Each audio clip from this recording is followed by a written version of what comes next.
Welcome to the Virtual Center for the Study of the Constitution and Civic Responsibility, an ongoing inquiry into American political origins and evolving institutions. The Executive Director of the Virtual Center is Dr. Bill O'Brien. He's also your host for this continuing conversation. Here he is now, Dr. Bill O'Brien. Thank you, Bob Kincaid, and welcome to the Virtual Center for the Study of the Constitution and Civic Responsibility. On this Wednesday, it is the first day of June in the year 2016. It is a pleasure to be with you on this, our third consecutive day of broadcasting. It's been a while since we've done a full week of broadcasts, so this is kind of exciting in a way. I thank you. It's hard for me to believe that we're into the month of June, and at the end of this month, we'll be halfway through the year 2016. I haven't even gotten used to writing 2016 on bills, on my checks paying bills yet. So that's how fast the year is moving by, I guess. It is a pleasure to be with you today. I hope all is well with you. I know that there's some very severe weather continuing in certain parts of the country, and obviously our thoughts and prayers go to those folks. We've had beautiful weather here. I think we're probably going to get a little rain later today. It's clouding in here in the Beckley area of southern West Virginia right now, and I don't know whether that's boding anything to come or whether this is just a short thing. I thought yesterday the same kind of thing happened. It became very overcast. I thought sure it was going to rain, and 20 minutes later the sun came back out, and it was one of the most beautiful evenings we've had last night. So anyway, it is a pleasure to be with you today, and I do trust that all is well. I also trust that you will feel comfortable sharing your thoughts and your ideas with us on the phone line that we have made available just for that purpose. Our phone number is area code 304-663-4676. 304-663-4676. My email address, if you'd like to communicate directly with me in an email, I would love to hear from you. My email address is waobrien906@gmail.com. That's waobrien, OBRIEN 906, lowercase, all one word, @gmail.com. And once again, I do remind you to take note as frequently as the thought occurs to you of our Facebook page. There's quite a bit on there. In fact, I'm going to open today's program with something that I put on Facebook the other night. I think it was the holiday, Monday. Could have been Sunday evening, but whatever. And the reason I'm going to open with that is because I really do want to begin with kind of a review of what we've done in our first two programs this week, because this third one really, I think, will wrap up the issue, and it'll give us the opportunity to move into something perhaps entirely different in our programs next week. I was chatting with Bob for a few moments before we went on the air today, and I told him that I had a few concerns about today's program, and part of the reason is that it's a little bit difficult to estimate the time that will be necessary to cover the issues today. Today is going to be one of those areas where I'm going to be drawing some conclusions, some of them substantiated, some of them more or less educated guesses, I think you could probably call, about the significance of the issues we've been dealing with. And of course, the principal issue we've been dealing with this week is the nature of the corporation as an institution. And the more I've thought about today's program, and the more I began to reflect and speculate on what the full implications and significance of the issues that we've already addressed might be, it seemed to me that it raises some pretty serious, some pretty volatile questions. And I want to go into some of those today. To be straight up about it at the very opening of our program, some of this stuff is controversial, I think. And again, it's in the area of educated guesses. I can't point to a document which illustrates absolutely that some of the things I'm going to suggest today are true. But in a sense, when you begin to put some of the pieces together and the puzzle begins to take shape and it begins to look like something that makes sense, the something that makes sense that it looks like can be pretty frightening. And that's the issue, at least one of the issues that I want to raise today. And so part of the reason that I want to go to the Facebook posting from a few days ago is because it's a rather direct, rapid way, if you will, to complete a review. And what I'm thinking of specifically is the fact that there are always people who will be joining us today that weren't with us this week. And so therefore, to base much of what we do today on material and issues that were raised yesterday and the day before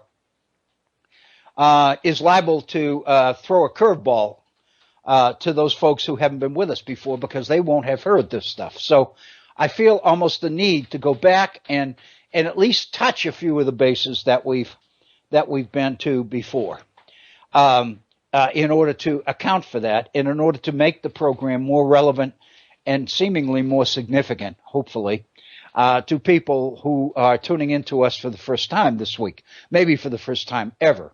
Who knows? If indeed that is true, then I do welcome you to the Virtual Center for the Study of the Constitution and Civic Responsibility. I know that's a long title. The issue of civic responsibility is significant because it seems to me that the nature of the constitutional system we have, that the founders gave us,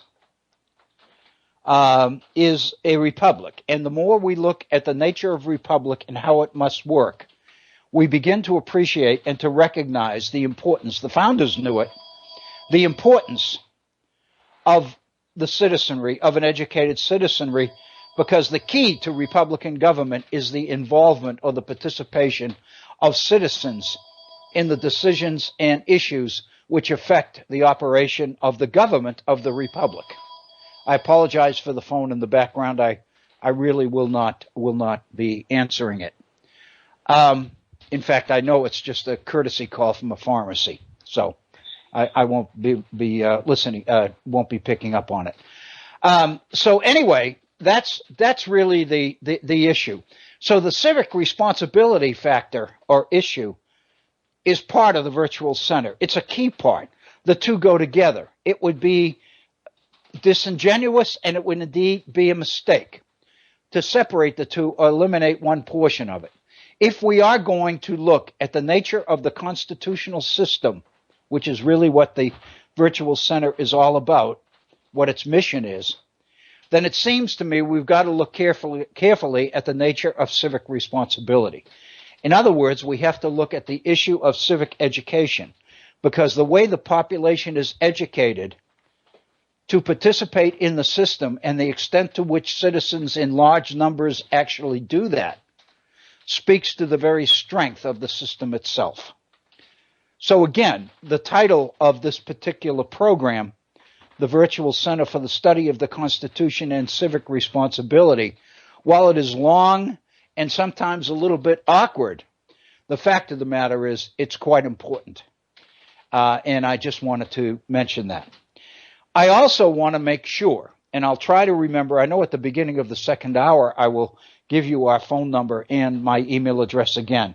But I do want to make sure that people do have the email address, because it's entirely possible, and I do encourage you to do this, as you reflect on today's program. And if you have issues or things you would like to raise or comments or questions that you would like to raise with me, I mean it. I would love to hear from you.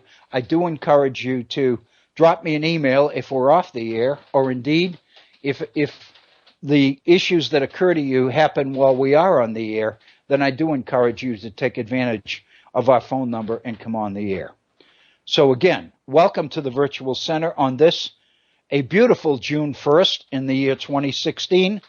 I hope that the next hour plus of our program here at the Virtual Center will justify your willingness to commit an hour or two of a beautiful afternoon to this program. I hope that it will be rewarding for you. I know that it will be rewarding for me because almost every day without fail is. I feel honored to be here, and I feel honored that so many of you on a regular basis choose to tune in. The only word I can think of is honor. I was going to say something else, but the fact of the matter is it's an honor, and that's really about says it. It really is. There are a few people that have the opportunity presented to them that we do here and that I do. And I want you to know that I appreciate it, and much of what I do is in an effort to try to justify the honor that you folks bring to me. So with that, let's get into the program a little bit. And the way to do that, it seems to me, is to touch some of the bases that we've already touched this week. And for that, I'm going to rely rather heavily on the posting on our Facebook page. So if you go to Facebook, the homepage, facebook.com, and then you go to the search box at the top and type in the Virtual Center for the Study of the Constitution, you will be onto our homepage for the Facebook page. And if you scroll down, you will find that one of the first entries on the Facebook page is the document or the posting that I'll be referring to here in the first part of our program today. As those of you who have been with us for the last day or two know, the issue that we've been focusing on this week at the Virtual Center is the nature of a corporation, the nature of corporations. Not any particular corporations, but the structure, the organizational structure of the entity itself. In other words, corporations as institutions. We dealt in the past more than once by looking at the nature of institutions. The issue of institutions, of course, is very important because institutions inherently have their own system of priorities, their own way of functioning. There's absolutely no question that the best way, the only way to really understand the nature of any society or any organization is to look at the structure, the system itself, if you will, the organizational structure of the organization.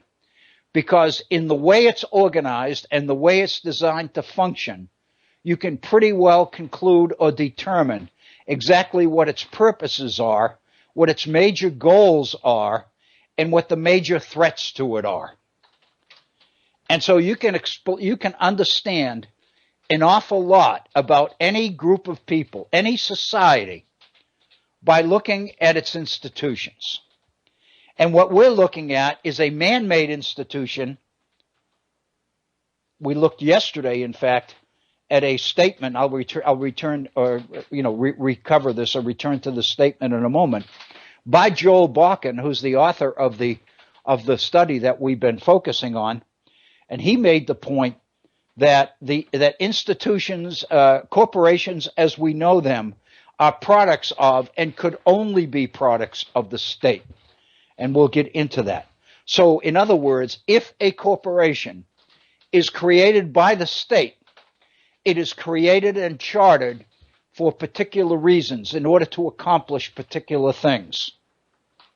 And once we understand what those things are and what is required in order for the institution to meet those objectives, the corporation to meet those objectives, then we can begin to understand the nature of the organization, the corporation, as it is designed to function, as it must function, what its priorities must be in order to achieve the outcome it was created to achieve.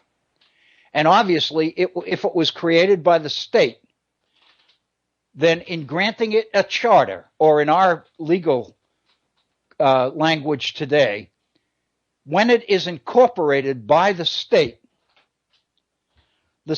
is in effect saying that the creation of this institution, at least initially, would appear to be a good thing for society at large.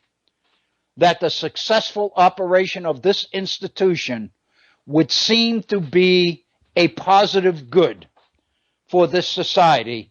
Therefore, the state is endorsing it, condoning it, legalizing it, and granting it the special privileges that go to a corporation in our legal system.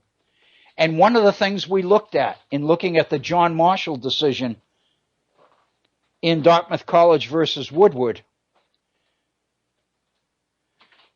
is that the issue of the creation of the corporation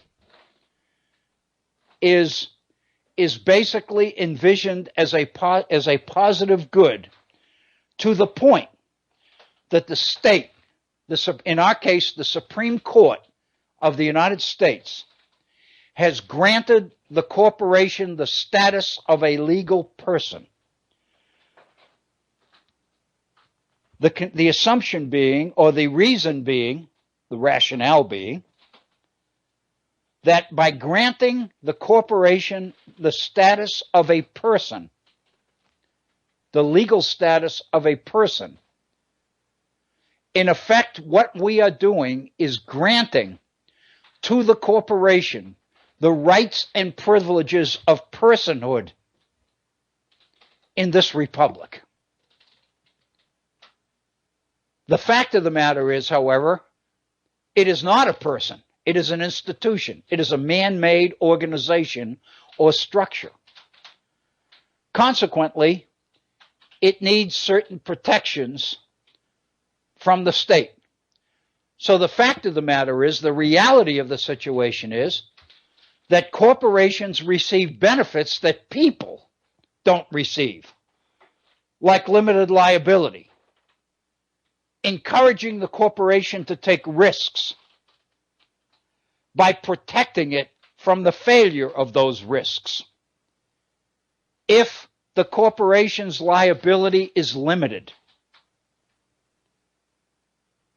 to what relates to the company itself, in other words, if the shareholders, the officers of the corporation, are not liable for the failure of the corporation or for the debts and problems that the corporation might incur, then that becomes an incentive for the corporation to take risks and becomes an incentive for investors to buy stock in the enterprise.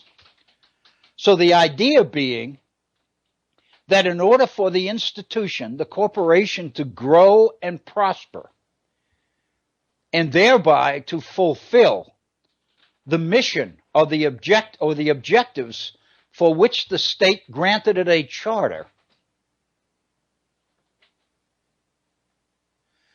then the state has determined that granting the corporation limited liability protections is vital. Because if investors and officers are liable to be wiped out forever by the failure of the corporation, then that's going to make it impossible for the corporation to fulfill its mission. Because by definition, the officers are not going to be willing to gamble. They're not going to be willing to take risks. They're not going to be willing to do anything that's not a guaranteed success. Investors are not going to invest in a corporation which could rebound on them to the point that they lose their homes, their jobs, their savings, their retirements, everything. So if the corporation is going to be successful and fulfill the mission for which the state created it, then corporations need to be protected, need to be shielded. Thus the benefits of limited liability laws. So the bottom line, and this is what disturbs a lot of people, the bottom line is then that corporations receive benefits that people don't receive, namely limited liability. But on the other hand, by granting them the status of corporate personhood, they are entitled to many of the rights and privileges that citizens receive. So in a sense, corporations are getting the best of both worlds, so to speak. They're getting the benefits of being a human being, but they're not paying any of the legal prices, the price associated with being a human being. They get benefits that people don't get. It seems to me then, and this is what I talked about, there's no way I can point to a document to illustrate this. All I can do is go through the analysis or go through the rationale for me, and it seems like one thing leads logically to the next thing, to the next thing. This is a level of analysis, of cognitive thinking, that I would like to see our schools adopt and implement as part of the educational mission for our young people. Too few of our young people receive the kind of instruction and the kind of encouragement they would need to engage in this kind of cognitive analytical thinking. The irony is, by the time we get to the end of today's program, I think many of us are going to understand why that's true, why our schools don't engage in this kind of thing. But for the moment, let's not consider that.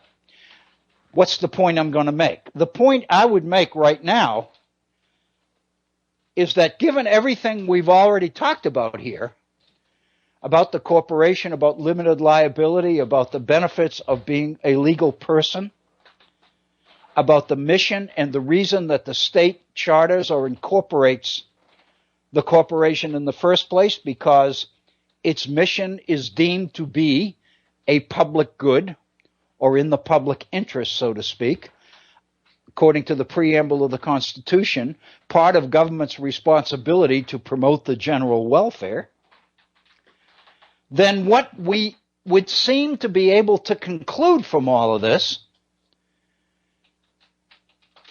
is that from the very beginning of this republic, corporations have been seen as a vital cog, a vital part of our economic and political system, of our lifestyle.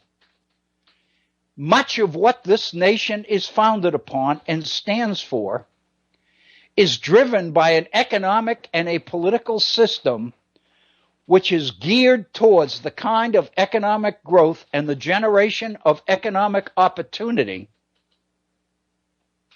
that seems to place the corporation at the top of the heap in terms of society's priorities. Corporations are a very, very significant, vital part of our overall culture, of our ethic, of our educational as well as political, social, and most importantly, economic system. Therefore, the state has deemed it important to grant corporations very special protections and special privileges. I think most of us would agree with that.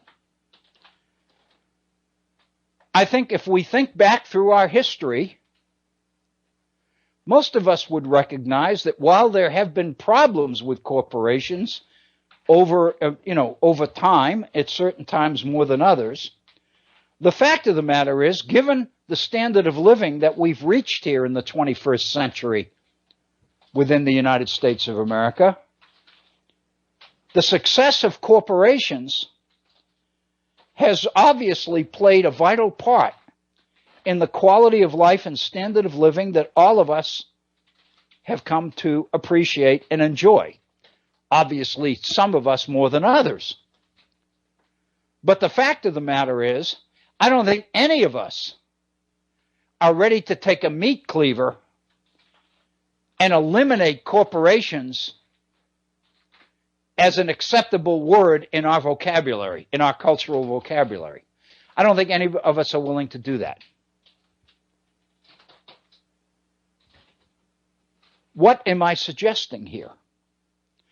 What it seems to me then we are confronting is the fact that if corporations are that critical to our society, to our system, political system, to our republic, to the future of the nation, to the opportunities that might be available to our citizens in terms of jobs and careers and educational benefits and all the rest of it, then when situations arise in which corporations are under attack,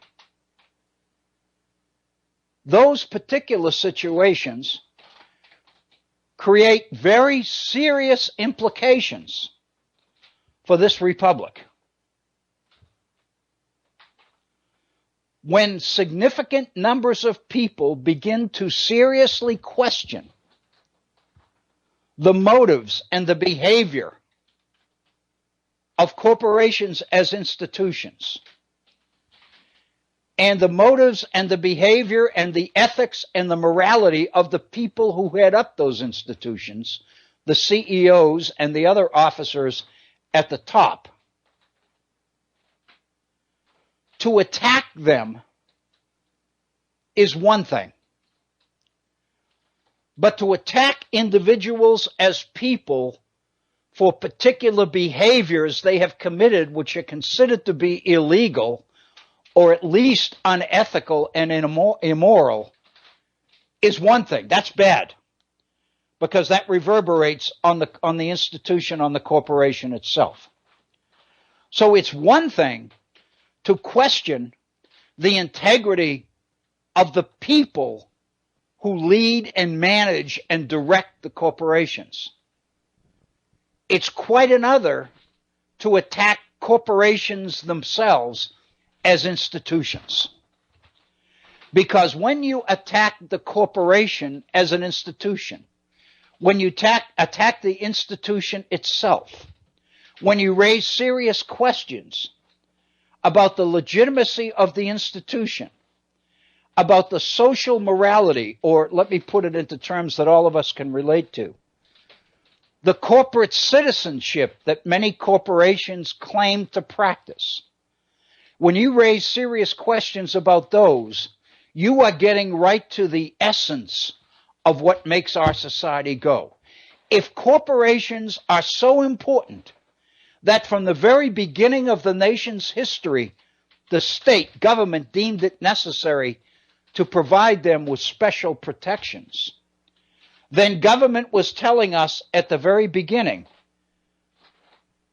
that corporate success was critical to American success.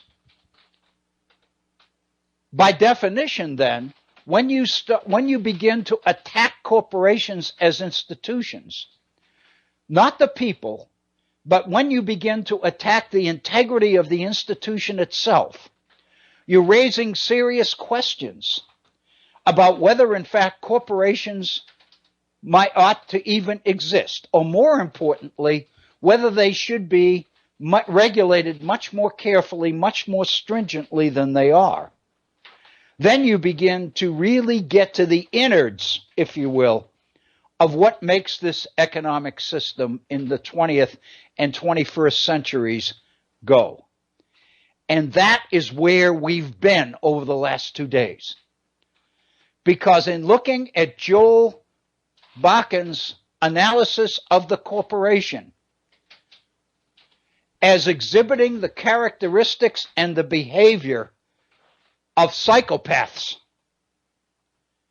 what Joel Bakken is doing is raising questions about the very nature of the corporation as an institution.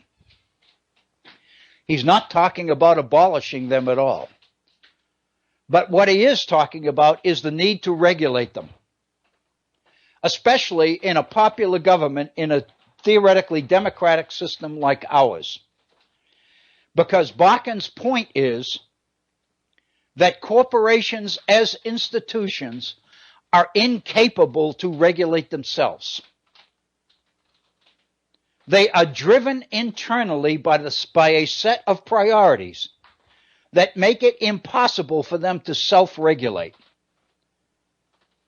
Their goal Their principal operative sense of being, if you will, is driven by the need to raise significant amounts of capital.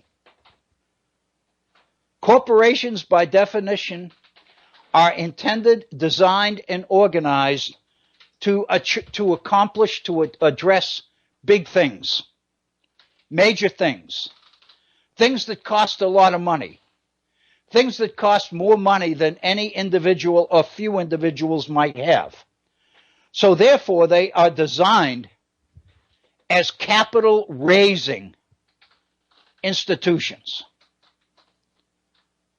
That's the reason for the idea of that they require limited liability protections.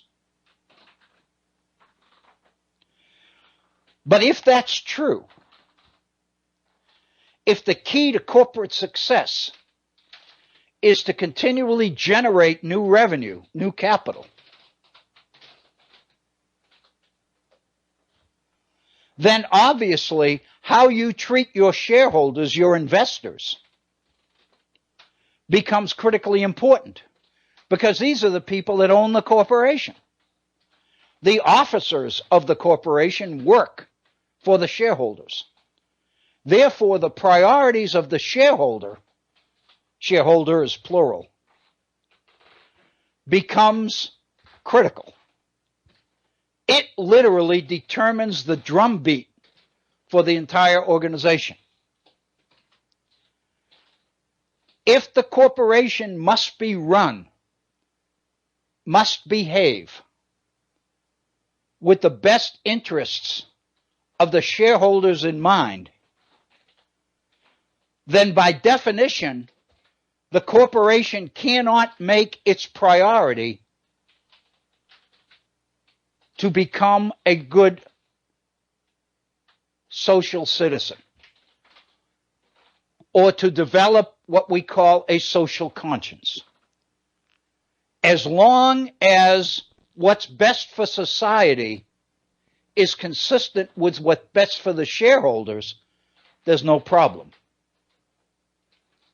But more often than not, that doesn't go very far or very deep. Because most frequently what happens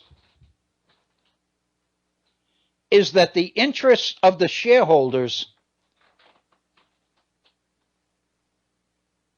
become questionable in the eyes of society at large. When the institution, the corporation, the organization,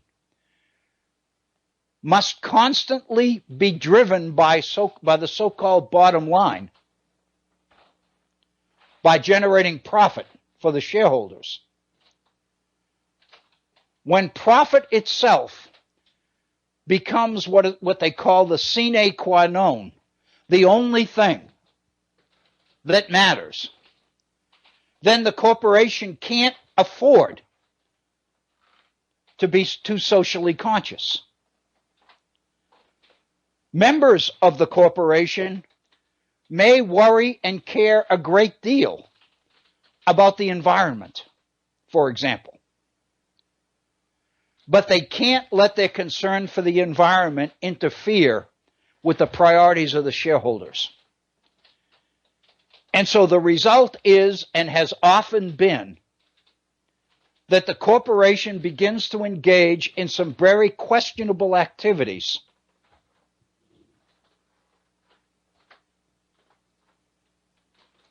and seems to call for more and more regulation in order to protect the public interest from an institution that many might believe is out of control. It's never out of control. It's always in control. And I'm thumbing through my paperwork here because I want to get to the quotes that we looked at yesterday, in which Joel Bakan compares the corporation as an institution with a shark. He says the corporation is an externalizing machine in the same way that a shark is a killing machine. There isn't any question of malevolence or of will. The enterprise has within it and the shark has within it those characteristics that enabled it to do that for which it is designed. Unquote. In other words, like the shark, the corporation is driven by a set of priorities and objectives that come from within, that are systemic, that are part of the system, that are requirements for the institution to be successful. And no amount of outside considerations can change that. So the fact of the matter is, if you decide that you want to contain a shark in a zoo or something, so that, or a water park, so that people could come and see a live shark, then your priority must always be to contain and regulate and control every second of that shark's presence in your facility. Because, as Barkin says, the shark is a killing machine. It is programmed genetically to be a killing machine. It would be ridiculous to assume that you can train a shark to not be a killer.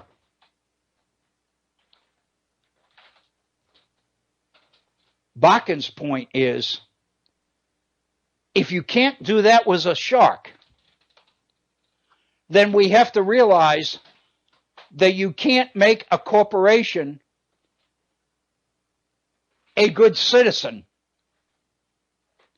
and expect it to be the number one priority, because the number one priorities of the corporations are determined by issues that come from within the organization itself. They are programmed into it. They are systemic, and they can't be changed. So therefore, the implication, and this is what we spent quite a bit of time on yesterday, the implication then is that if we begin to seek social conscience, if we begin to see corporations claiming to be good citizens, socially conscious citizens, doing good things for society at large, we must constantly be aware that when the corporation is doing that, it's able to do it because being a good citizen at that point in time is consistent with, rather than contradictory to, the priorities of the shareholders. The priorities of the shareholders must always be at the top of the heap.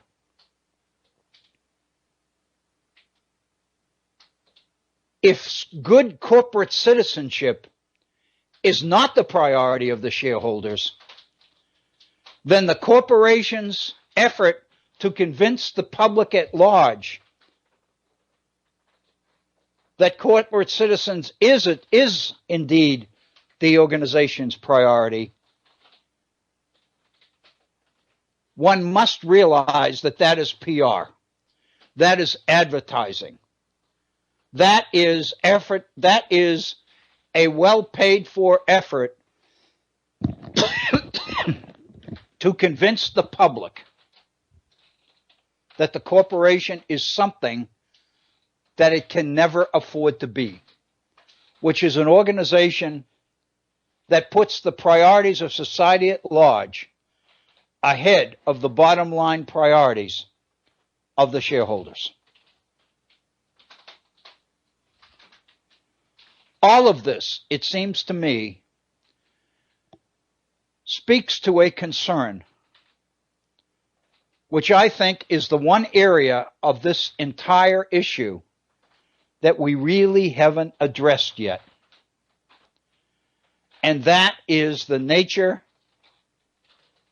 of attacking the credibility and the very existence of corporations. On this morning's national news, as part of the videos associated with the current primary campaigns prior to the two conventions, or three conventions, of the two major parties, plus the Libertarians. In fact, their convention was this past weekend, it seems to me, in Orlando. So until we get to the conventions, we're still theoretically in the primaries. But what we saw on the national news this morning was video showing supporters of Bernie Sanders carrying signs chastising or attacking Wall Street, attacking corporations. We have seen Bernie Sanders level attacks on his opponent, Hillary Clinton, for her willingness to make speeches to Wall Street corporations, Wall Street organizations, and for them get salaries which at times reach $225,000. And of course, many of us have seen Bernie Sanders use that as a political weapon in his speeches by arguing that all of us have the right to experience a $225,000 speech. If it's that good, Bernie said, then all of us ought to have a chance to hear it. The implication, of course, is, and this is where Bernie's coming from, the implication is, if the corporation is willing to pay Hillary $225,000 for the speech and continue to support her after she delivers it, then chances are that there are some very positive things that the corporation would like in that speech. And of course, Bernie's thinking is, if there are things in the speech that the corporations like, then they're probably things that his supporters will not like. And she wants to force Hillary to make those things public. I would suggest to you that now we have reached the point within the Democratic campaign where the pressure is coming from Democrats of all stripes for Bernie to fold up the tent, for Bernie to give up the campaign and get on board and support Hillary, because everybody knows that the worst thing that could happen to America, so goes the thinking of the mainstream Democratic Party, the worst thing that could happen to America is to elect Donald Trump as its president.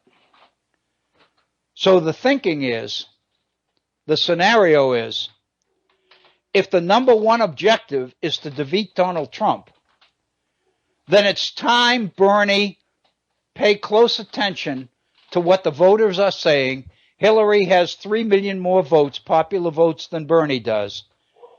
Hillary is close to sealing the deal in terms of the number of delegates required to get the nomination. It's time for Bernie to get on board and begin to support Hillary so that Hillary can begin to focus her attack on Trump rather than trying to battle two campaigns at the same time. The campaign against Donald Trump on the one hand, and still maintain the vestiges of a campaign, a primary campaign against Bernie Sanders.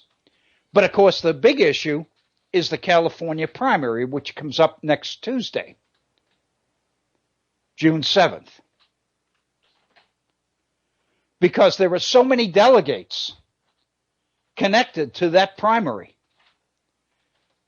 And some of the polls, not all of them, but some of the polls are suggesting that Hillary and Bernie are in a virtual tie, a statistical tie in California. Bernie continues to claim that he has a real chance to beat Hillary in the California primary.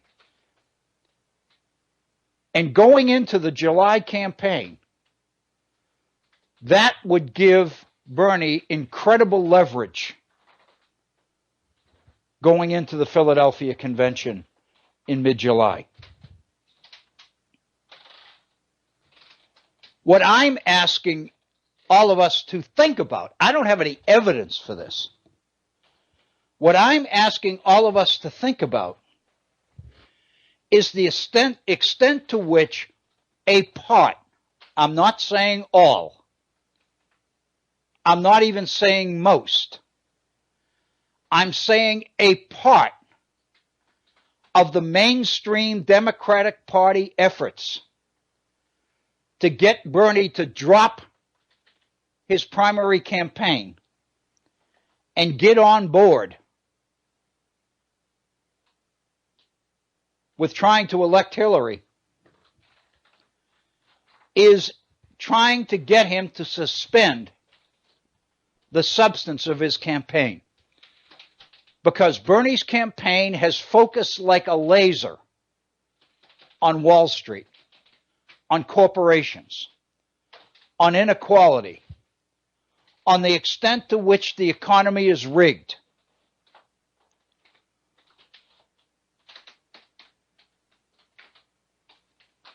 I guess what I'm saying is that to some people, Bernie is digging up ground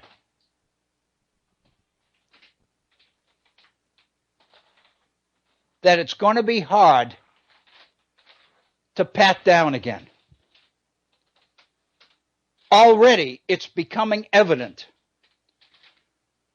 that there are many Bernie Sanders supporters. We don't know how many.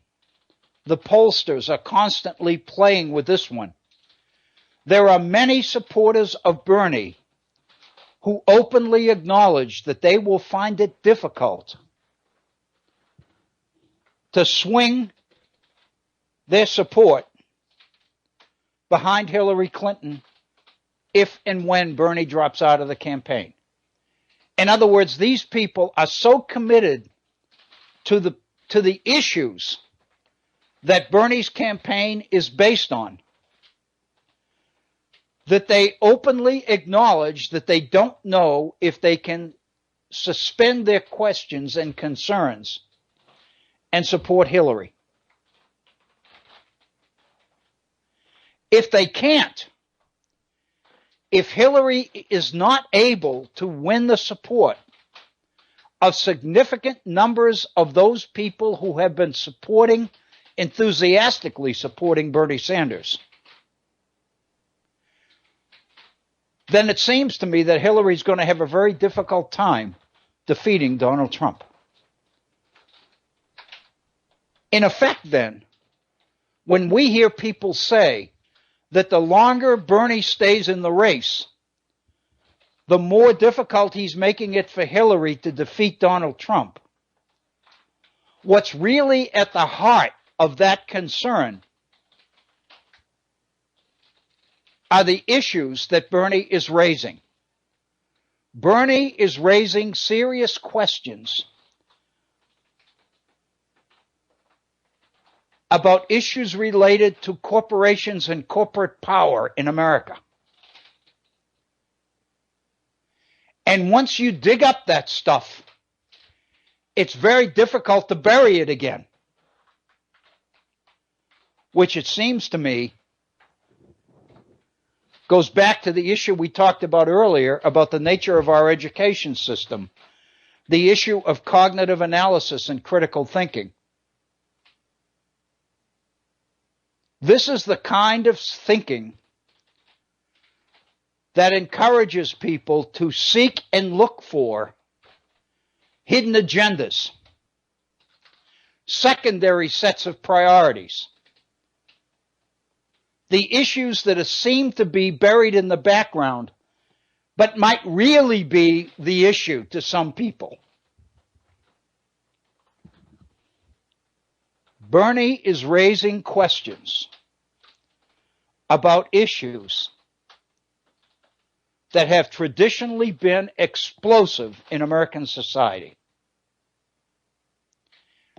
Consequently, it seems to me that the very essence of the nature of Republican government in this society and its relation to the corporation as an institution is vital. Bernie has been calling for more regulation. Bernie defines himself as a democratic socialist. Critics point out that socialism calls for total control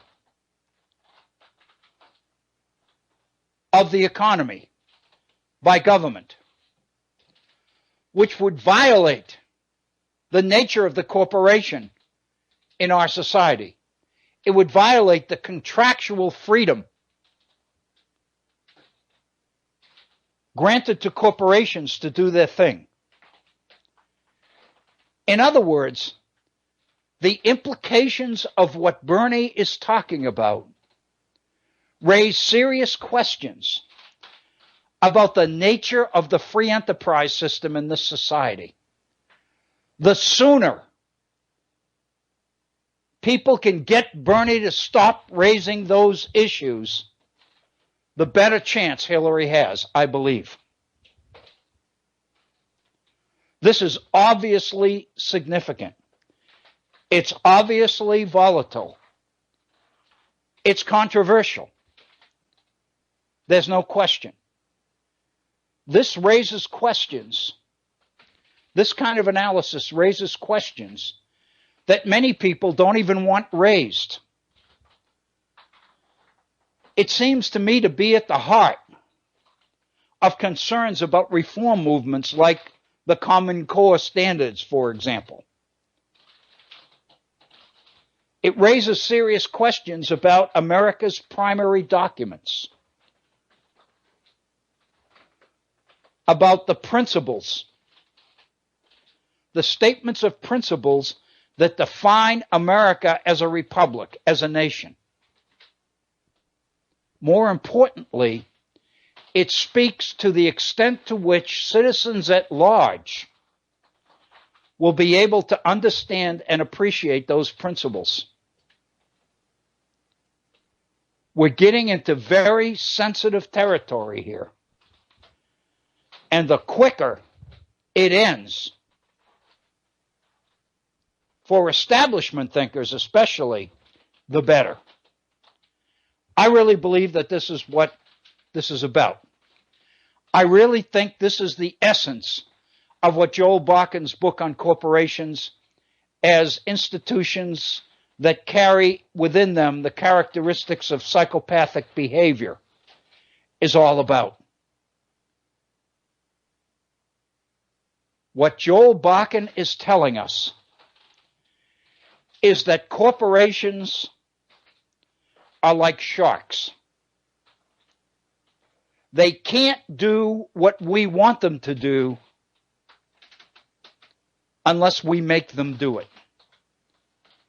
Because what's inherent within them is the desire to achieve objectives which oftentimes run contrary to the priorities of the nation at large, namely the bottom line profits of shareholders. By definitions, corporations feel that in order to take care of their shareholders, they must be free to operate. Bakken raises the question, why in God's name would we trust an institution to be self-governing, self-regulating, when we know that it's programmed to do us harm rather than good? Bakken says on page 110 of his book, no one would seriously argue that individuals should regulate themselves, that laws against murder, assault, and theft are unnecessary because people are socially responsible. Nobody in their right minds would say this.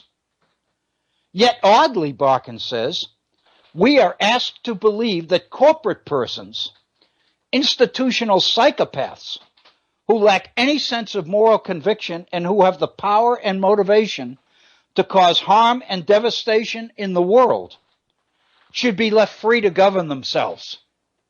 Unquote. When you think about it, that doesn't make any sense.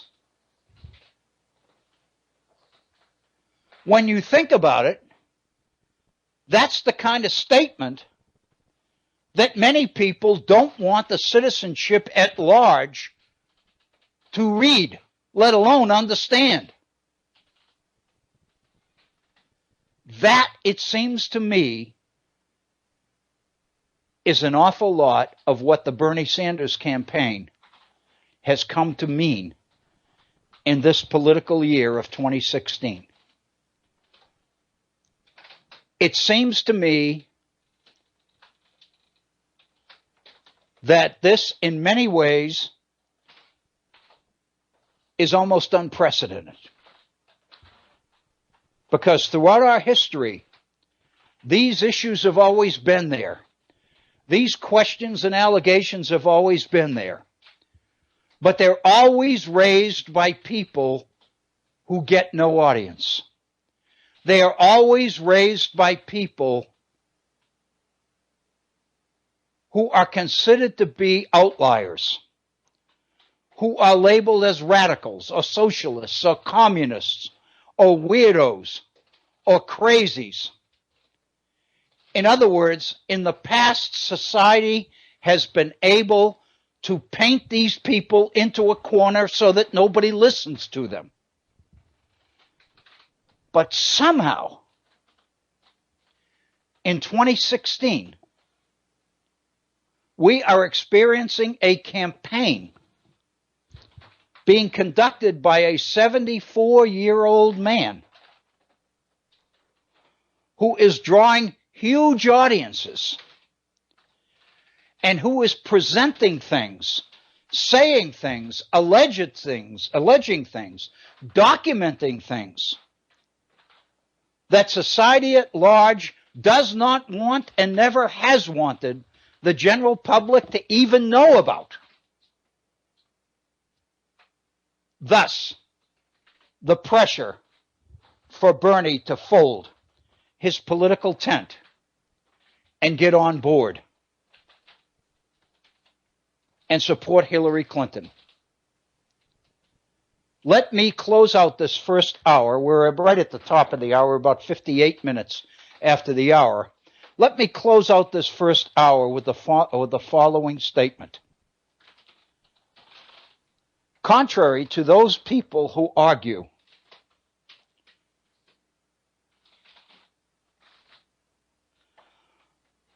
that the greatest threat to America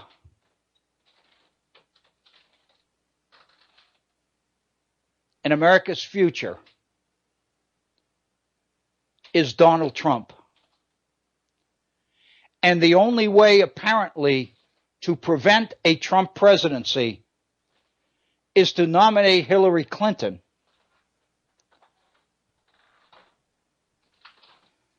Therefore, the implication is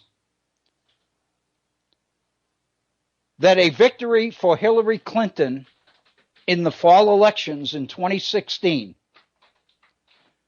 is the only way to save America. And that therefore, the defeat of Hillary Clinton would be the worst thing that could happen to America. I would suggest to you another alternative. I would suggest the possibility that many of the people who are saying that believe something else. Many of the people who are saying that believe that the worst thing that can happen to America is the continuation of the Sanders campaign. The continuation of a campaign which is pulling tens of thousands of people to rallies. That is exciting and motivating people who have played no role in politics before.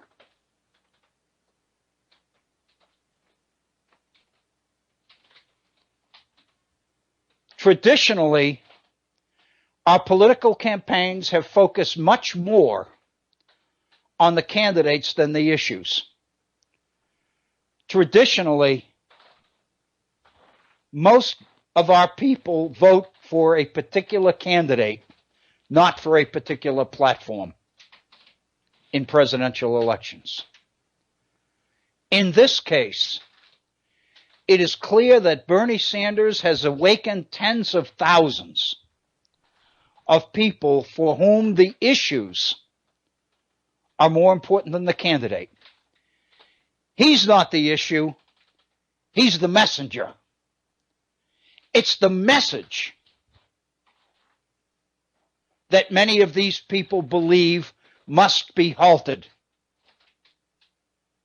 or that will be the worst thing that can happen to this republic. I think that's probably a good way to end our first hour with that thought. What I'd like to do when we come back is look at some previous history and suggest a few things and a few examples from the past which seem to reinforce and validate much of this analysis. I hope you'll stay with us. We'll only be gone for a short 5-minute break, and then we'll be right back. It's 1 minute after the top of the hour, 1 minute after 2 in the East. You're listening to the Virtual Center for the Study of the Constitution and Civic Responsibility. I'm Bill O'Brien, and after a short break, we'll be back.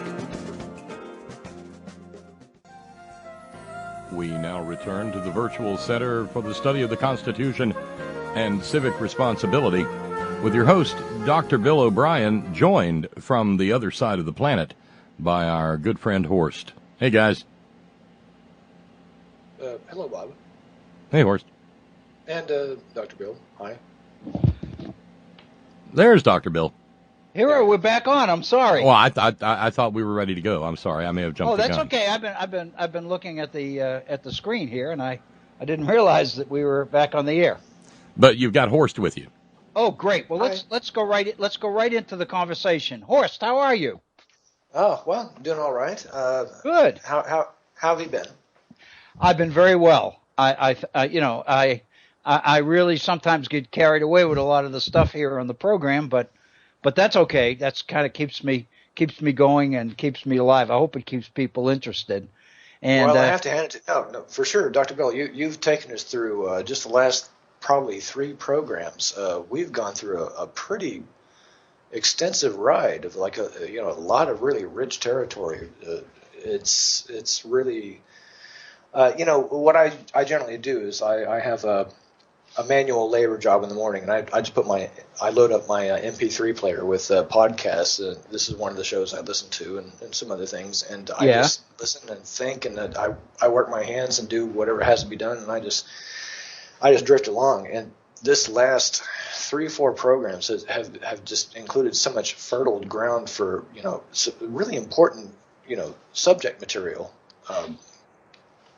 Well, I appreciate that. That's kind of what I thought, but I never know, And I get it. Go ahead. Sorry. Go ahead. No, I want to hear you.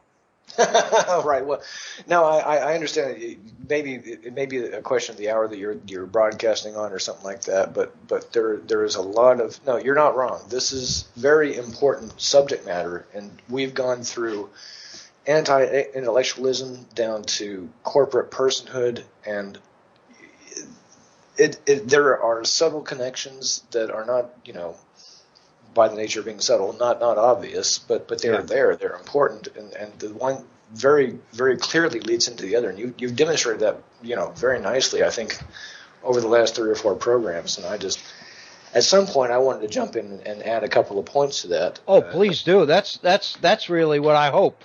What I hope for. Yeah. Go ahead.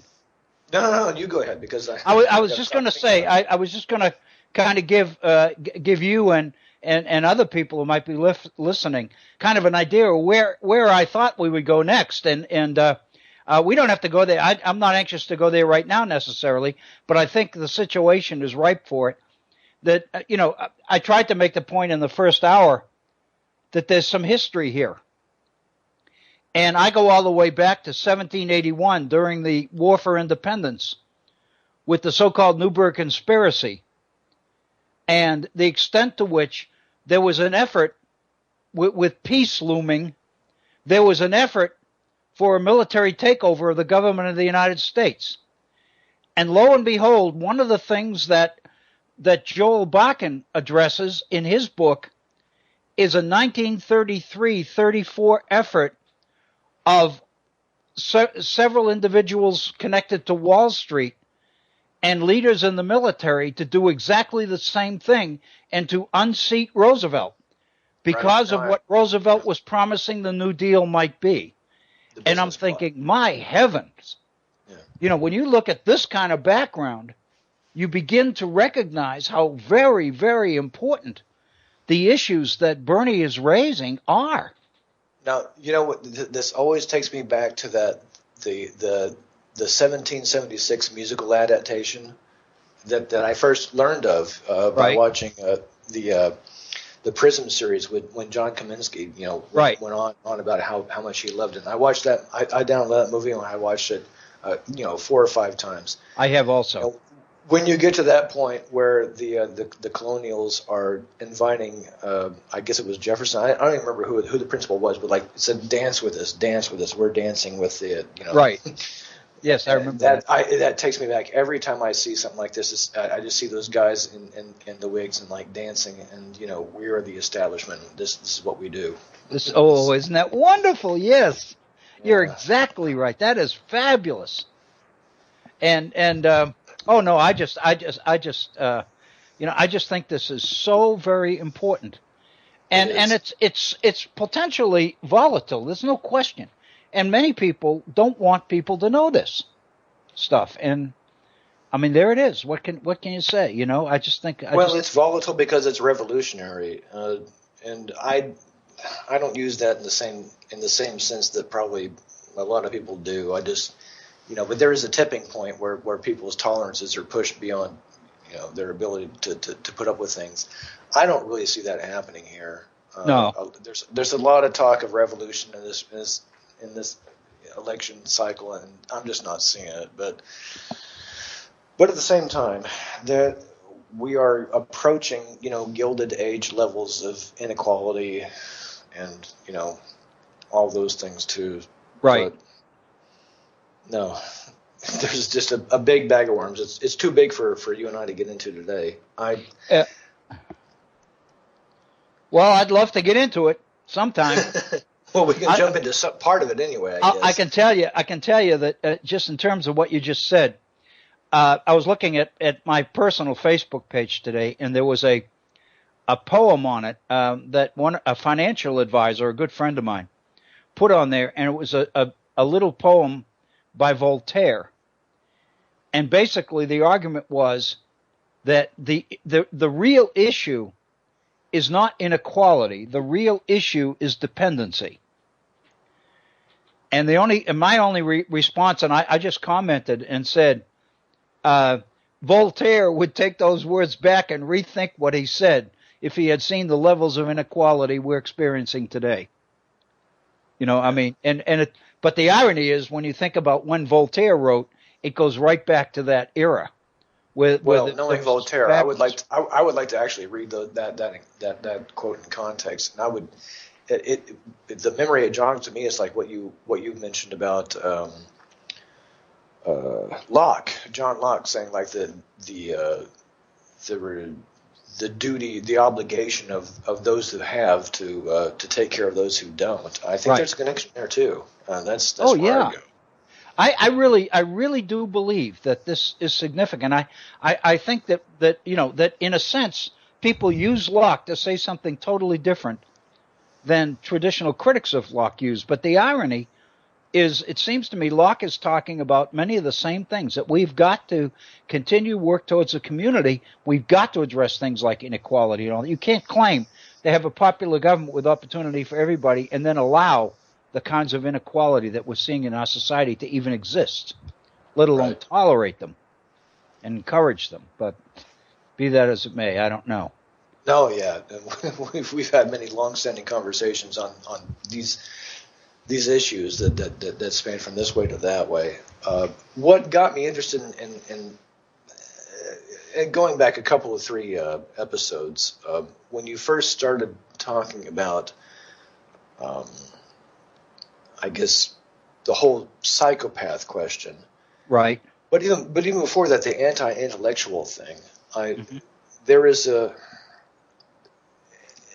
social fabric element that kind of interweaves through all of this, and again, it's to me it's very valuable that, if you remember 3 years ago, it's been about 3 years, right, since you started this. Yeah, about 3.25 actually. We're 3 months. We're 3 months into the fourth year. All right, there you go. Yeah, one of the very first things you brought up, and it has stuck with me ever since, and I've been planning to go back and read the books. But like you mentioned Tanya S. and the Gemeinschaft and the Gesellschaft, and right. It really is. I'm foursquare behind you. I think that is a crucial, filter that you need to, or an understanding you need to take in to really view history through, like the community versus individualism and performance, right, and stuff like that. Right. And I'm sorry if today I sound like, especially incoherent, but there's so many things to tie together because I know it's stuff. But that's what makes it fun, is trying to do that. Yeah. Well, it's fun as long as you can understand it. People out there listening who are not, kind of scratching their heads. I apologize. We'll try to get there. But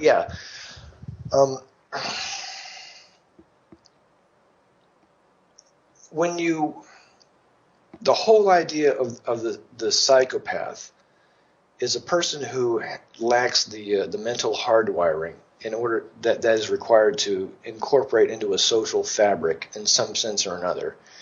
And if you look at the history of cultures, there is generally a pendulum swing where cultures waver back and forth between like a more community-oriented kind of a phase. And then people get kind of tired of that, and they start, they think this is stifling. We need to, we want more individual expression, and you go towards the other way. And then at that extreme, people feel more isolated, and they want to go back. And I think we're kind of we're approaching an extreme of isolation.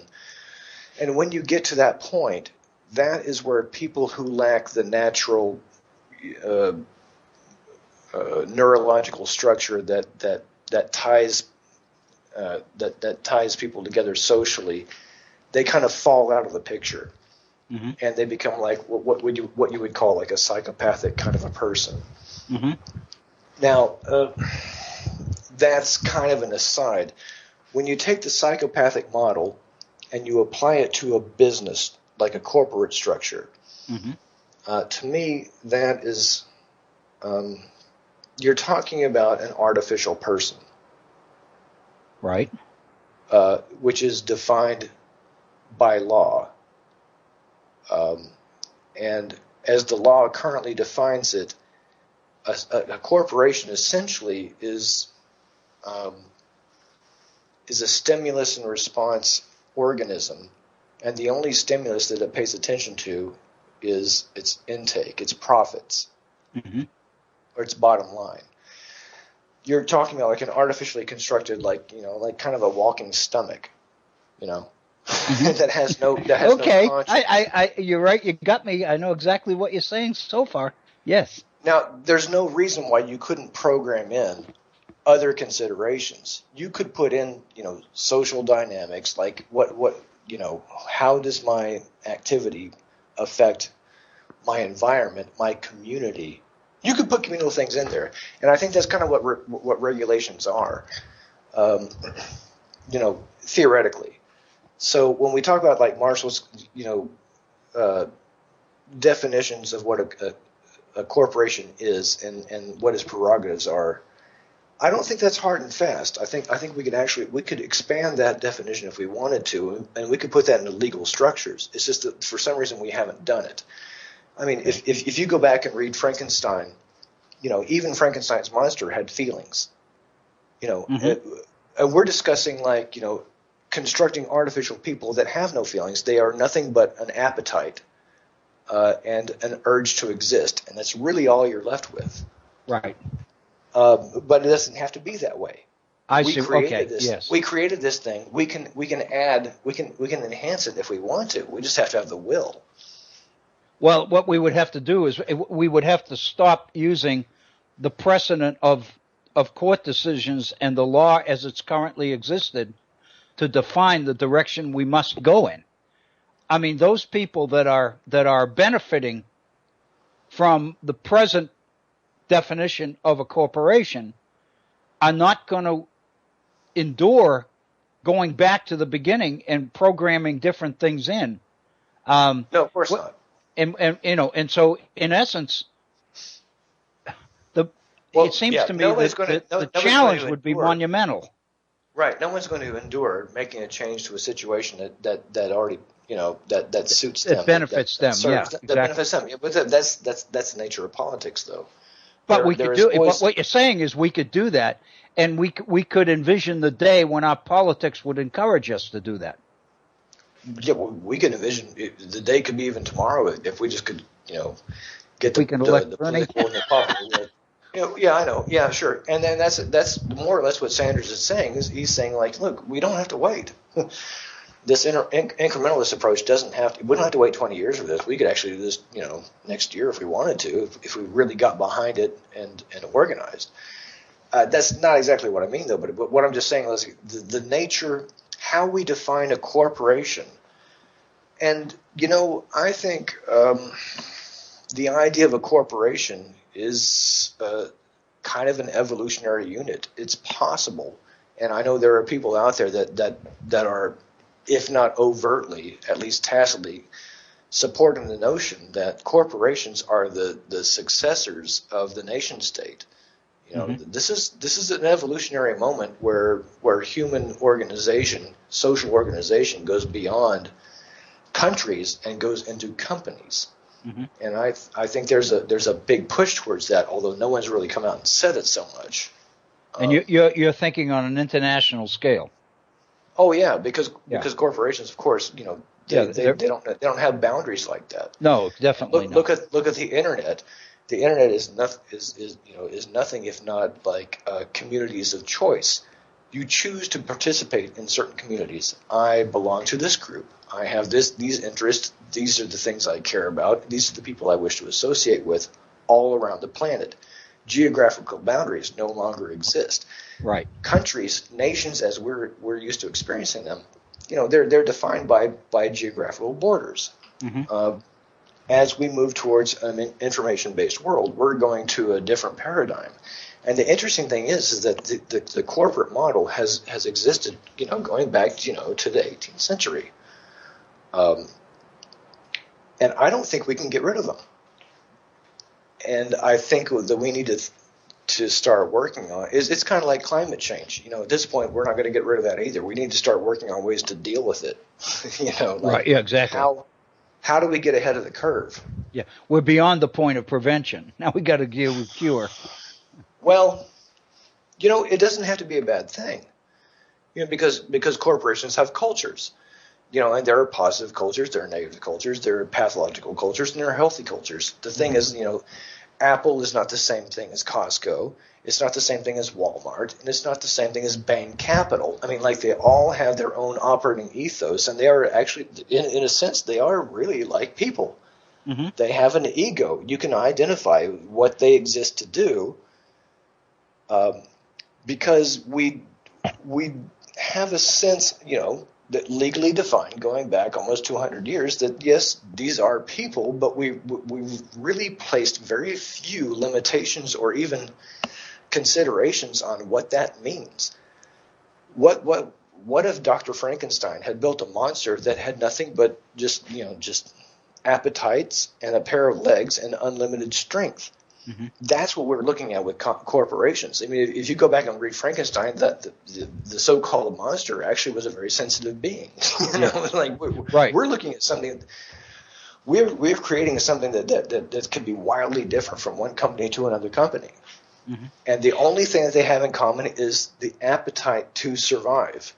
Right. To take in more and to grow bigger and bigger, and that's it. it doesn't have to be that way. We could program in, we could actually design the structure to something more, socially or communally, I don't know. What do you want to call it? Harmonious, beneficial? Well, we've got now with science that's reached the point of programming and crossbreeding and things. We probably have the opportunity to implement change in the shark. I'm using Bakken's example, that would at least ameliorate to a point its role as a killing machine. If we can do that, then what you're saying is, in a man-made structure like a corporation, we can go back to the very beginning and program anything in anything we want. Or not even that. We can just toss the whole thing out. Nature, evolution is not actually as incremental as we like to think it is. There's such a thing as what's called punctuated equilibrium, I think, where evolution takes a major change, like when in a very short period of time, like things change, 180 degrees, right. Wild, things happen in a very short period of time. The sharks are kind of the anomalies in this situation because they've actually, they got it right the first time, and they can still get by. Yeah. The only thing that the shark's evolutionary development hasn't foreseen is the appetite of Asian people to eat their fins in soup for wedding celebrations. That's about it. Yeah. Otherwise, they're a perfect predator, and they have been. No matter what the rest of the evolutionary developments have done. Mm-hmm. But yeah, evolution is characterized from top to bottom with sudden changes. We are,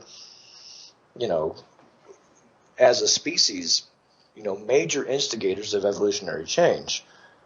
So far, a lot of what we've done has been, not for the better, but if we got together and put our minds and put our will to it, we could. Yeah.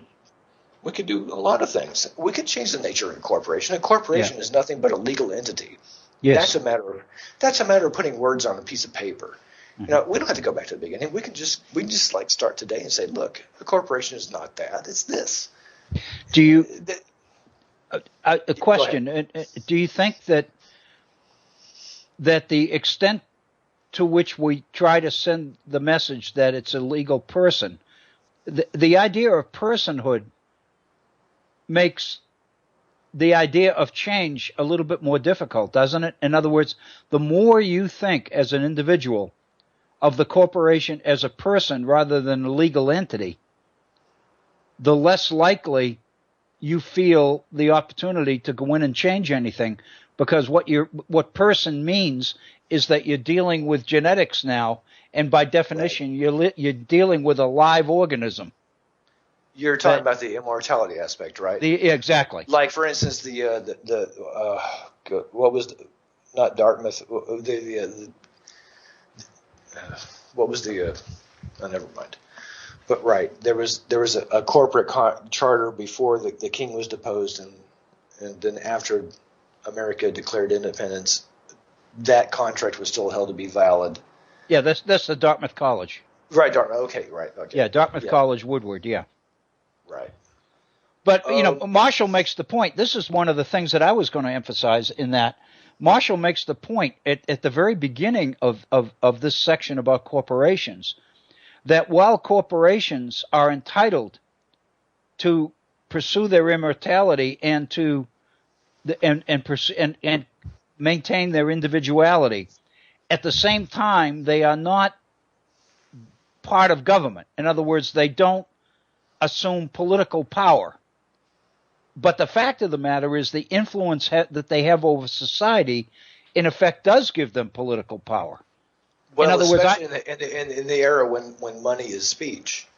And I think that what we've come to the point where in other words, you're right. The idea of individual rights, because corporations are persons, has reached the point now where the issue of political power becomes becomes very significant.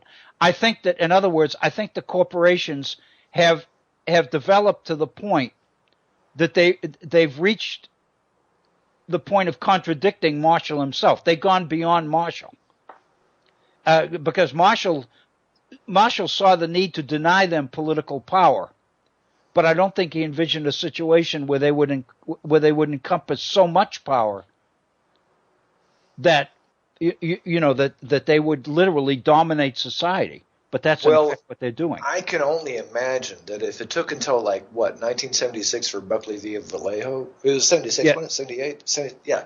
If it took 76, that long for them to pull off the limits on spending for campaign advertising, then I think Marshall probably had no clue, had no idea of money equaling speech, a person.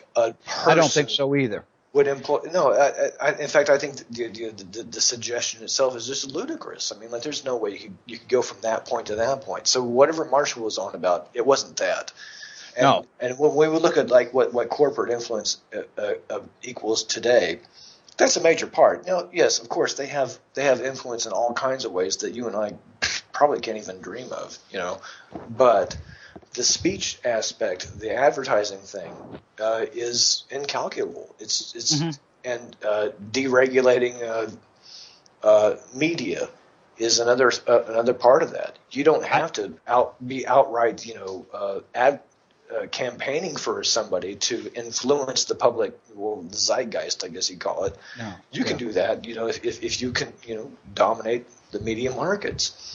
Mm-hmm. No, I don't think Marshall had anything like that in mind. Because the reality that he was adjudicating from was completely. I mean, it would be like going to Mars. He was on a different planet. Marshall's world was a world where government was in control, and it seems to me what he's talking about is giving to the corporation the properties or the ingredients it needs to maximize its contribution to the nation and to society. I don't think he ever saw a point where they would actually take over. Do you? I mean, I don't know if he did or didn't. I mean, as we discussed in the past, they did have a sense back then that corporations, there was a danger that they could get too powerful. Now you know more about this than I do, but the only thing I know is that at the time, in the early years of the nation's history, people were very negative towards corporations, and part of the reason is that corporations had been nothing but trouble. I mean, you go all the way back to Britain in the early 18th century and the South Sea Bubble. I mean, corporations had already been proven to be very self-interested, immoral, or at least amoral entities that needed to be carefully regulated and carefully controlled. And that's I don't exactly think how we define it today, though, isn't it? A psychopath is an amoral entity, isn't it? Yeah, exactly. But but at the same time, we've chosen to not control corporations. Somehow, we've led ourselves to believe that this amoral entity can govern itself, can control itself, and it can't. That's what psychopath means. I mean, I really the Cruz's comment about Trump being a psychopathic liar. Pathological liar. Pathological liar. Yeah, that's right. No, he didn't say psychopathic. He said pathological. I don't put Cruz on the less psychopathic path. No, never mind. No, I agree. I think he comes closer to the psychopath than Trump does.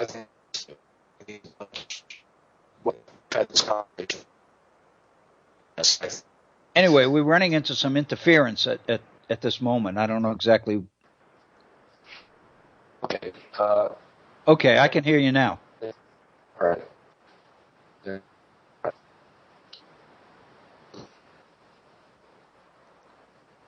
Well, hang on a second. I forgot where I was. But anyway, I don't. Okay, think... It's good reception now. Okay, good for that. Yeah. I believe that it's actually possible that we might be evolving into a future where, people organize in a more corporate structure than by nationality. And Yeah. That sounds chilling and horrifying. When we think about the corporations that we have now, I would not like to be a citizen of Walmart. In fact, I would really hate that. Yeah. But, but at the same time, what if a corporation was more than just a bottom line? Because really, that's what we're talking about. We're talking about a thing that cannot die, that is beholden to its shareholders. That means that its prime directive is to turn a profit. What if because people don't operate that way. Real people do not operate that way. Well, I'm sorry, real people. Psychopaths are real people too. They're damaged people. They're broken people. Okay, fine.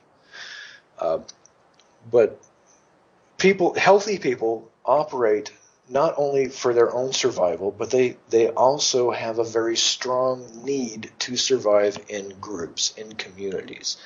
What if you could draft a corporate charter that made community survival as important, if not even more important, to the self-survival? I mean, what would that look like? What if you could say, like, we are beholden to our shareholders, but we are also beholden to our community, and in fact, the community is more important than our individual survival. If it came down to us to sacrifice ourselves for the good of the community, that would be preferable, because that is how humans operate when they are psychologically healthy. Corporations don't do that. Yeah. They are not designed to do that. The analogy I was thinking of is the military. I mean, we ask people when they go in the military to put the nation's welfare ahead of their own, and our people willingly do it. Immediately than that, the whole reason the military works is because they say, look to your left, look to your right. Those are your brothers. You put their livelihood ahead of your own. You sacrifice yourself for the person standing next to you. Right. And you're all here to it goes down. There is no element of sacrifice in corporate structure as we know it. Unless we build in the moral sense associated with the human being. In other words, what it seems to me you're suggesting is, if you take the legal idea of the legal person and say, all right, we got a legal person, is there a way that we can give it a moral sense? In other words, that there's a way we can go all the way back to Jefferson's time. We don't have to build in a moral sense, because Jefferson believed that persons innately had this. And so what we're saying is corporations don't, but we ought to be able to create it, since we created corporations in the first place. Well, we could do it if we wanted to. That's more or less my sense of it. It's like we don't have to go back to the beginning of anything. We can just do it now. I see what you're saying. There's no reason to go back and relitigate. I mean, look at the history, the recent history of the Supreme Court decisions going back like the last 12 years. I mean, Gore v. Bush, Citizens United, these things have overturned hundreds of years of legal precedent. Right. We are not – that in itself actually has kind of established a precedent. We are not beholden to the way we used to do things. No. We can look at that and we can draw wisdom from them, and we can base our future decisions on them. But you know what? It's the 21st century. Things have changed. It's a whole lot of realities that we're dealing with right now. What would James Madison and Thomas Jefferson, make of a floating, gigantic mass of plastic bottles in the Pacific Ocean the size of Texas? I mean, in that sense, some things don't change, some things do. And beyond that, I mean, we can do better. I mean, evolution did not stop, in 1783. I mean, or 1787. We can do better. That was not our finest moment. It was a great moment, but we can do better. We don't have to stop there. Well, you're into the issue of community versus individualism, and so the political battle that you're talking about taking on is going to be a significant one. Well, right. Because in essence, what you're doing is selling, the most hated aspects of communism as being the direction we ought to go in, which is emphasis on the group rather than emphasis on the individual and the freedom of the individual. It would be very, very difficult to do, I think. Well, sure, yeah. Well, we're at a phase in our history where everything we do is difficult. Polarization, and you pointed this out too, and that's another discussion we could have that would take like 3 years to get through. Polarization is a major issue. Also, there are people who do not want to move forward. They think we did it better in the past. Mm-hmm. The past they imagine is not the past that actually existed back then. Right. And in the meantime, the more forward-thinking people are trying to deal with problems that we are facing right now, like climate change. Right. But the divide is so precarious that we can't do anything. And our laws are written, our system of government is constructed as such that it is not really what we need at this point in history. No, because we can't move. Our laws are a product of the present and the past and precedent. Right. Our laws are not focused on the future at all, except that as the future mirrors the past.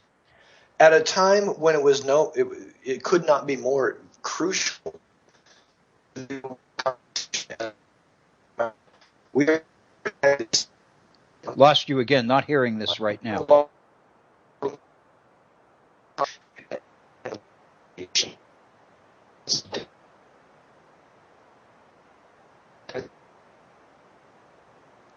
Horst, we missed about the last 30 seconds.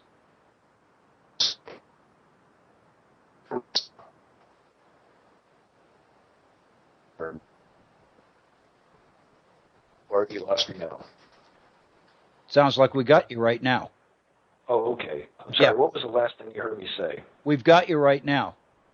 Okay. I can't remember what you were just saying over the last 30 seconds, 40 seconds. We missed the whole thing. I don't know exactly what the what the lead-in was, but. Oh, okay. Well, I think at that time I was talking about how right when we have like a real crisis where we need decisive action, we're sitting down and having a discussion about whether our Constitution is a living document or if it's dead. Right. And we can't afford this conversation right now. Yeah.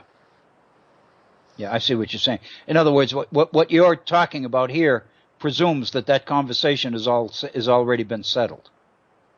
Well, it's settled enough that we can't do anything really. Right. We can't move. I mean, like no matter who wins Trump could win the presidential election and things could get decidedly worse.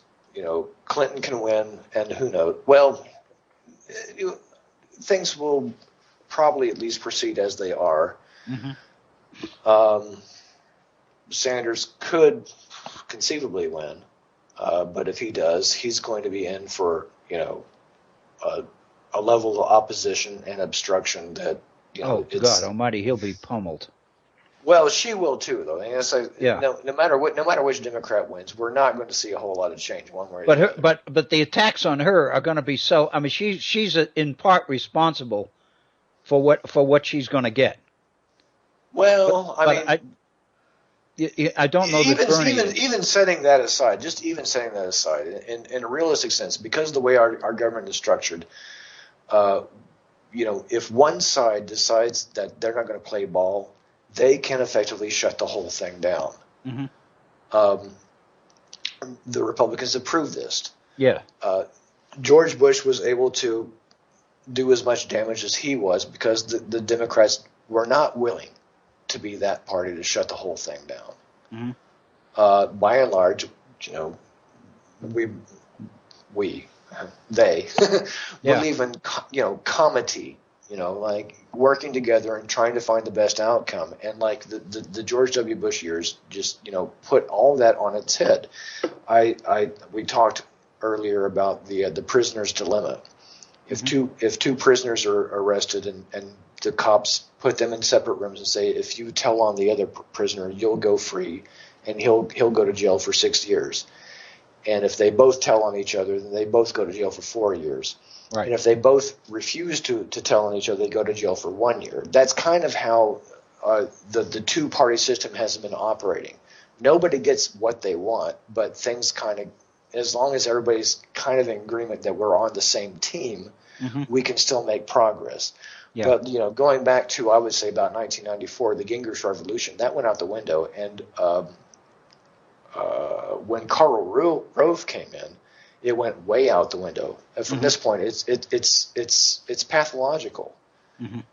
So when the other side has determined they're gonna sell you out every single time, shut you out, then you are left with a decision. Well, am I going to fight back, or am I going to try to go along with it?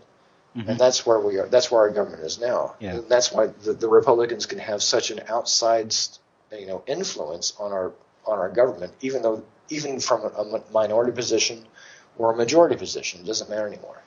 We are really in trouble. This is something that was not envisioned. Back when Madison drafted the whole two-party system, he at least thought that everybody would more or less have a general consensus on, the public welfare, the good of the nation. Right. That's out. We have actually been running the nation since the Reagan years on kind of a corporate structure where we're looking for, the fiscal quarter. It's not what we're doing. It's not the long term. It's like what's going to get us, what's going to get us through the next, 4 months, the next year, the next election cycle. Right. Right. I've got a question which is not related to this, but I feel almost impelled to ask your opinion on this. One of the things that's occurred in the campaign that's new is this libertarian ticket, this Johnson Weld. Right. And I don't know how much you've thought about that, but I'm wondering what the overall impact of that reality might be on this election. And the reason I'm thinking about it is because when you peel away everything from libertarianism, the bottom line issue is maximum individual freedom. And that seems to me to be potentially a very positive thing right now. It seems to me that really speaks to something that a lot of people are worried about. And I'm wondering what their impact could be on the projections for the election, whether Hillary, I'm assuming Hillary is going to get the Democratic nomination, because it seems to me that what the libertarian ticket promises, if it indeed builds up any power at all, is going to hurt Trump more than with the Democrats. But I'm not sure. I'm not sure. I know enough to know that that's totally true. But the potential seems to be that. I don't know. I don't even know if you've ever thought about it. I've been thinking about it, because if they hit 15% in the polls, from what I'm hearing, then they have a right to be included in debates and everything else. So I don't know,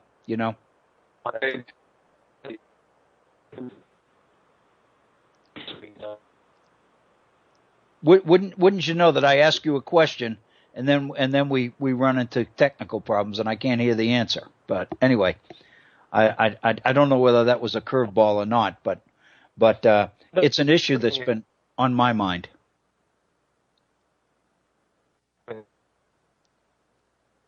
Horst, I think we've got a bad connection again. I don't know that it's a bad connection. I think it's just it's a satellite issue.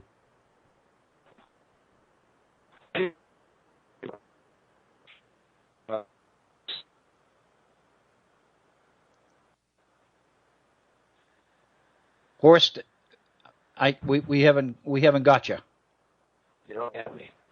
Well, I just heard you don't have me. Now I heard that. So I think we may have you. You hear me now? Yes. Okay. I will try not to move. What exactly do you do to try to correct this? Do you move around? I changed position. I'm on a wireless headset, but the wireless unit is very, very close to where I am. I only move like a meter. I see what you're saying. It shouldn't make a difference, but for some reason it does. It does, because we can hear you now. I can hear you now. Okay. All right. I will endeavor to stay right here. Okay. Yeah, okay. As far as the libertarian thing, I believe their ascendancy more or less is due to buyer's remorse in the Republican Party for George W. Bush. There were a lot of people who were just foursquare, behind him. They watched him fly in the helicopters. They're playing, Survivor, Eye of the Tiger, and just filling stadiums and just being the alpha male. And now they're embarrassed. And that one now, like 8 years ago, they realized that he screwed everything up. He was not a good leader. He was actually kind of stupid.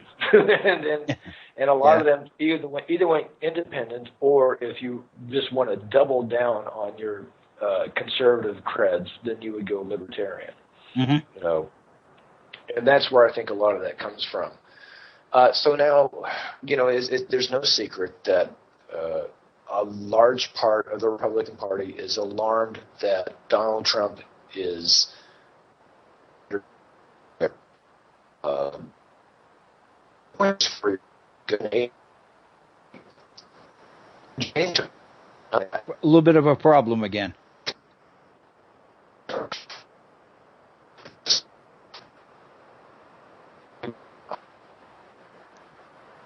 We're not hearing you right now.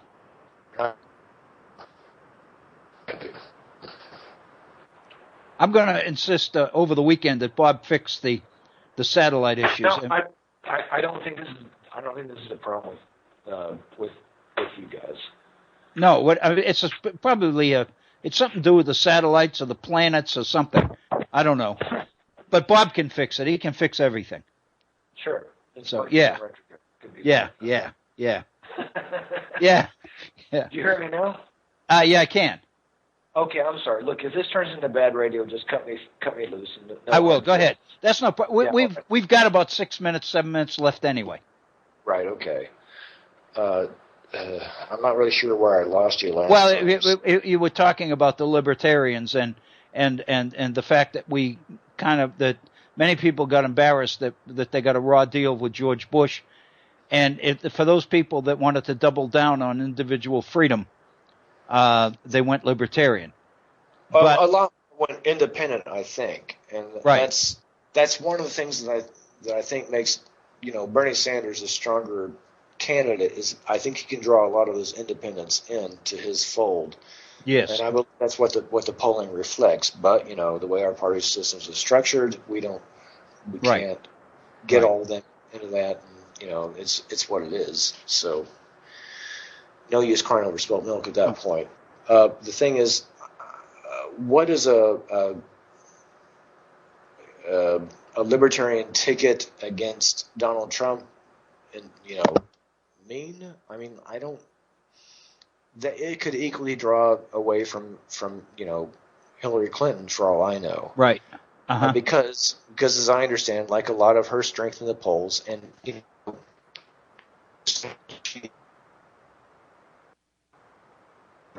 can't.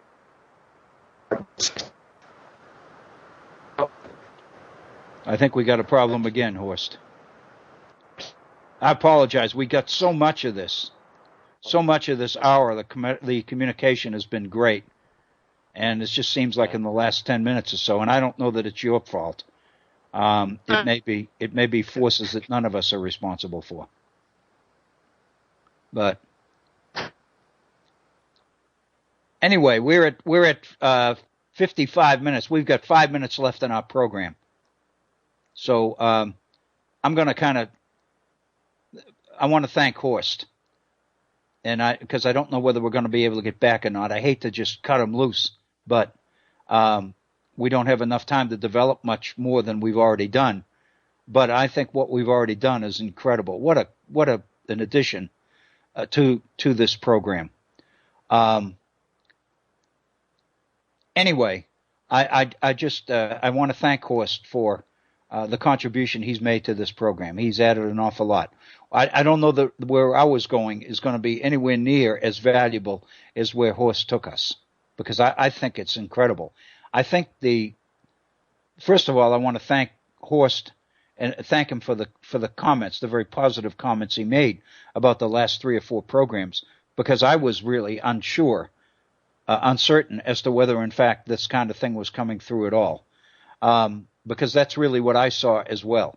It seems to me that in looking at this issue of corporations and using that as in order to go off in different directions, we were getting into some things that were very, very important to focus on, and I think we did that, and I think Horst helped us do it.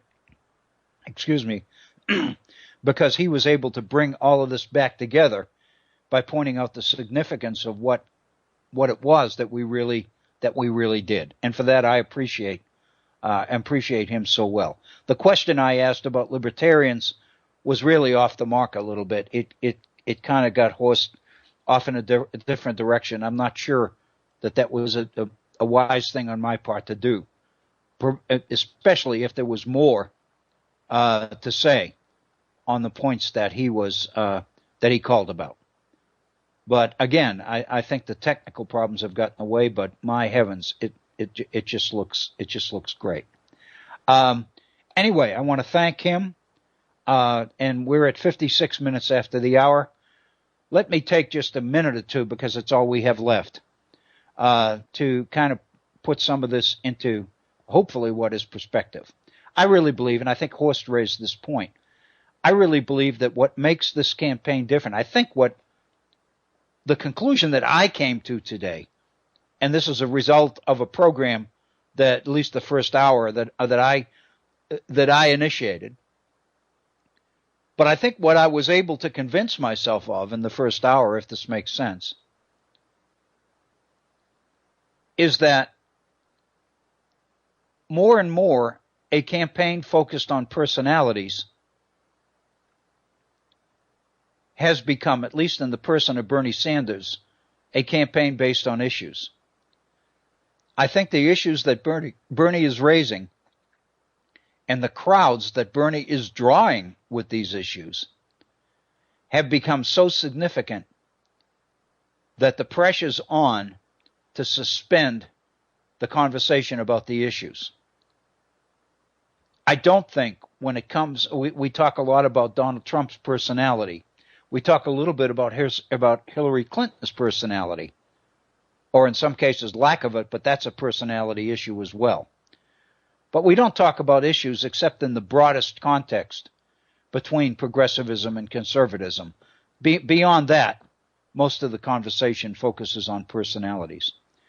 But when you take Bernie and bring him into the conversation, it's a little bit personality, because people talk about Bernie being 74 and people liking him and trusting him and all the rest of it. But the fact of the matter is the issues that he's raising are issues that once a lot of people become enmeshed in them, those issues don't go away. And I think increasingly that's what makes his campaign a little bit different than the others. And I think it's driving the pressures to suspend that campaign for those reasons. At least that's my point. We're at 58 minutes after the hour. This is our final program this week. We'll be back together again next Monday. I'll pick up on a little bit of this next Monday. The irony is 2 hours ago when we first began, I talked about beginning the program with a short summary by going to the Facebook page and paraphrasing or recreating some of the one of the postings that is there as a matter of review. In fact, we didn't do that. Now we've reached the point, maybe Monday is the best time to begin with that process and then go into a little bit of the history that I was going to go into today. But I don't think we're totally through with this issue yet. I hope that everybody has a wonderful weekend. We're into June now. Summer's here. I hope that the weather in certain parts of the country cooperates a little bit, gives folks a well-needed break. I want to thank all of you for tuning into the Virtual Center this week. I want to thank you. I hope that you'll will join us again. I want to encourage you to continue to support not only this program, but the Head On Radio Network as well.